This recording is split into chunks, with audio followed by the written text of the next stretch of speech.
We got our, visas, and we actually went on a train, which was something that wasn't done at that time, like between, the Vaga border. And it was a really, really long trip.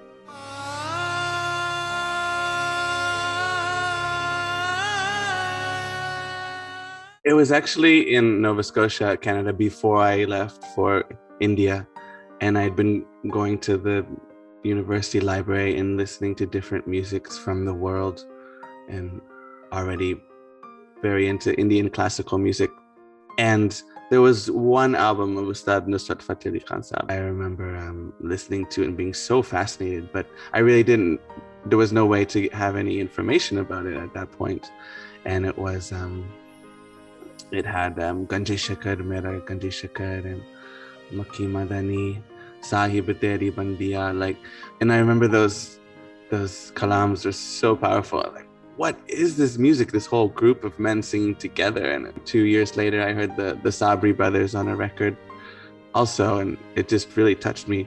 And since my life wasn't devoted to music, I couldn't, just leave whatever I was up to and go to Pakistan and figure it out. At that point, I was able to find, more recordings and, listen to not only Nusrat Sahib and the Sabri brothers. There's like Abida Parveen and other great artists from Pakistan, and really fell in love with the music and wanted to understand it more.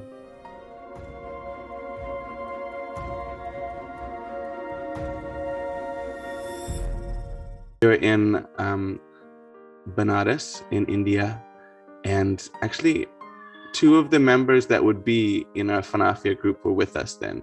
We were just doing our spiritual journeying or whatever and studying classical music.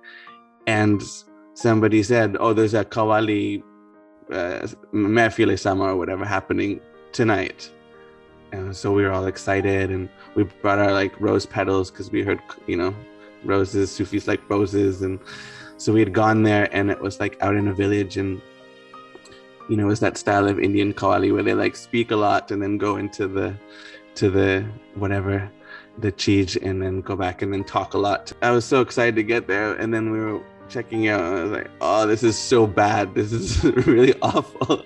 What's wrong with it? Because I had this association to these greats like Nusrat Fateh Ali Khan and the Sabri brothers and all that. And I was like, oh, this music is so out of tune, and the guy's really drunk, and it's just the vibe isn't right.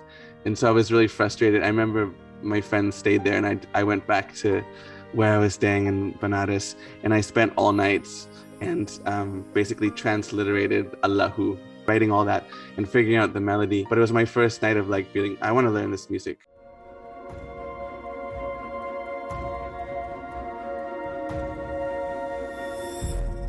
We had, gone to a few different dargahs, but mostly in India, the Qawwali wasn't very good. At some point, I was like, okay, well, maybe this was an era, after Nusrat Fateh Ali Khan Sahab passed away, Qawwali just, was never done at that level again. And so the quest continued, and Amina and I formed the group Fanna-Fi-Allah together, and we had gone to Ajmer to study. And I was transliterating and learning one of the kalams of Nusrat Fateh Ali Khan, Dam Dam Karo Farid, the one, Haq Farid, Ya Farid. And the Gadi Nashin didn't actually understand much Punjabi. And I didn't, I was just learning that, okay, a lot of Khan Sahab's kalams are in Punjabi. And I'm like, well, what is it about? I have this deep connection to the song. I'm really into it. He's like, it's about Pak Patan. And so I asked, well, what is Pak Patan? Sounds cool. And who's this Baba? And he's like, oh, this is Baba Farid, one of the Chirag-e Chisht, one of the Sufi masters that came and brought Islam to the subcontinent. And he did this and that.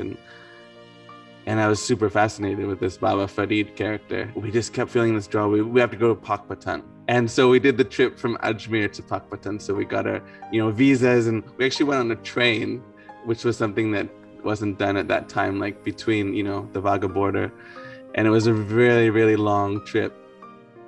And we got to Pak Patan, and we were so covered in dust. And there's very few people in the train, but it was a long pilgrimage. And we finally got to this little village, And it's like, that Punjabi culture there in Pakistan, it's pretty bright and people are very kind and expressive, and like, wow, it's a different world. And I remember like we're like, in town from the train station with our instruments, and we're like, where's the dargah? And people were like, oh, just that way. So we went on this long walk from the train station and checking out the culture, and people were so friendly, and there wasn't any foreigners there. It's just a small village at that time. It's even changed since then, 20 some years later. And then we started hearing like this beat, like we heard in Nusrat Fateh Ali Khan's Qawwali. And like, oh, some chai wala's got some khansab playing, let's go have a chai there. So we're like following this beat, the tabla, and we get to this staircase, and it's the staircase to the dargah. So we go up the staircase following this beat, and it was the live Qawwali there at the chilla of Sabir Park, that's connected, as to the whole courtyard there. And we were so amazed that we could hear this Qawwali from a mile down the street, and it like magnetized us to there. And we just threw down our luggage and started going into must, and we were just so excited, and so much. It was a very celebratory Mera Piya Ghara Aaya moment for us to really arrive at the dargah and hear Qawwali in that level of intensity and level of beauty. And we just lived in Pakwatan for quite a few months there, just being in that and learning from the Qawwals, and basically experiencing that true like Qawwali Sama, where it was like very developed and very part of the culture.